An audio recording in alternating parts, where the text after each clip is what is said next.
ঐতিহ্যবাহী নেতাজি মেলা ও প্রদর্শনীর উদ্বোধন হলো করিমগঞ্জে। মন্ত্রী পরিমল শুক্লবৈদ্য এবং জেলা শাসক মৃদুল যাদবের হাত ধরে করিমগঞ্জে ৪৫তম নেতাজি মেলার উদ্বোধন হলো আজ। প্রতিবারের ন্যায় এবারও করিমগঞ্জ পৌরসভার আয়োজিত নেতাজি সুভাষচন্দ্র বসুর জন্মদিনে উদ্বোধন করা হলো জেলার ঐতিহ্যবাহী ৪৫তম নেতাজি মেলা এবং প্রদর্শনী। করিমগঞ্জ শহরের নেতাজি মেলা ও প্রদর্শনী করিমগঞ্জ জেলাবাসীর নিকট আনন্দ এবং বিনোদনের একটি মাধ্যম। ৪৫ বছর ধরে এই মেলাটি শহর তথা জেলাবাসীকে অনেক নিত্য নতুন জিনিসের আনন্দ দিয়ে আসছে। একসময় পুরো জেলার মধ্যে এই মেলাটি শীতের মৌসুমে জেলাবাসীর নিকট আকর্ষণের মূল কেন্দ্রবিন্দু ছিল, কিন্তু সময়ের সাথে সাথে জেলার সুদূর প্রান্তেও গ্রামীণ মেলার আয়োজন হওয়ার ফলে নেতাজি মেলাও তার জৌলুস হারাতে বসেছে।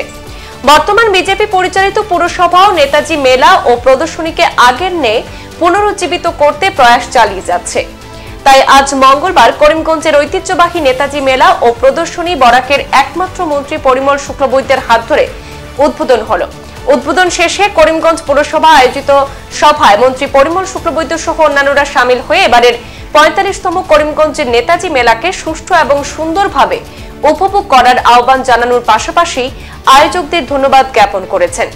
এদিন মঞ্চে অন্যান্যদের মধ্যে উপস্থিত ছিলেন মেলা কমিটির সম্পাদক বিক্রম দাস, সুখেন্দু দাস, জেলা বিজেপির সভাপতি সুব্রত ভট্টাচার্য, দেবব্রত সাহা সহ অন্যান্যরা।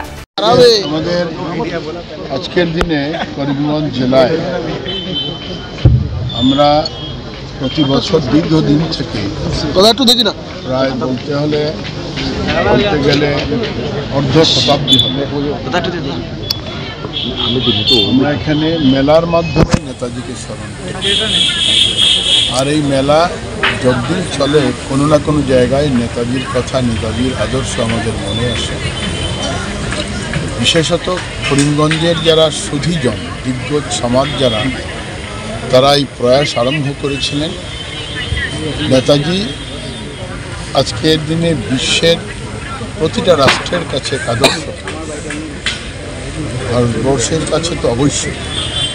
এই ক্ষেত্রে যখনই যারাই ক্ষমতায় থাকেন, দায়িত্বে থাকেন, পৌরপতিরা আছেন, সরকার আছেন, কেউ না কেউ আসেন, সঙ্গ দেন। আজকের দিনে আমাকেও আহ্বান করা হয়েছিল। আমি এই জেলা আয়ুক্ত তিনি সঙ্গে আছেন, পৌরপতি সঙ্গে আছেন, আমার ভারতীয় জনতা পার্টির শ্রদ্ধার জেলার সভাপতি আছেন, প্রাক্তন আমাদের যিনি এই অঞ্চলের বিধায়ক ছিলেন 4 বার এবং আজকের দিনে যিনি চেয়ারপারসন আমাদের এসটিসি। ঠিক এরকম করে অনেক জ্ঞানী গণিজন, অনেক কমিশনাররা যারা আমাদের সঙ্গ দিচ্ছেন।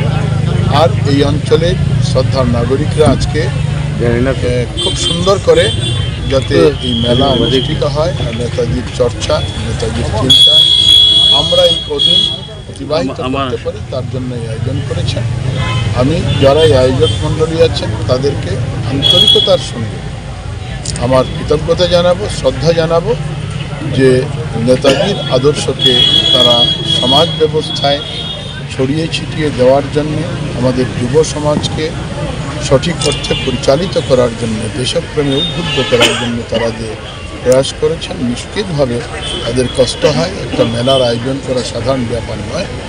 কাজেই তাদের এই কষ্ট করেও যে তারা কাজ করে যাচ্ছেন, তার জন্যে আমি ব্যক্তি মানুষ হিসেবে এবং সরকারের পক্ষ থেকে ওনাদের সবাইকে আন্তরিকতার সঙ্গে কৃতজ্ঞতা। সংবাদ এই পর্যন্তই, ফিরছি পরবর্তী অন্যান্য আপডেট নিয়ে। ধন্যবাদ।